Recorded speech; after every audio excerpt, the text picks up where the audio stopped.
như phải mất nhau, chẳng em cũng rất buồn. Làm sao quên được bao tháng ngày thơ, ngồi nơi đây anh mơ về một ngày xa xăm bên em, gần em mãi.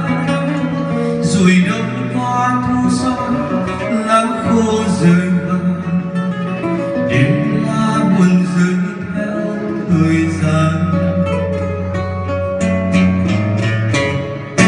Nếu nhớ đến nhau xin về đây với nhau, hát câu hẹn ước cho ngày sau.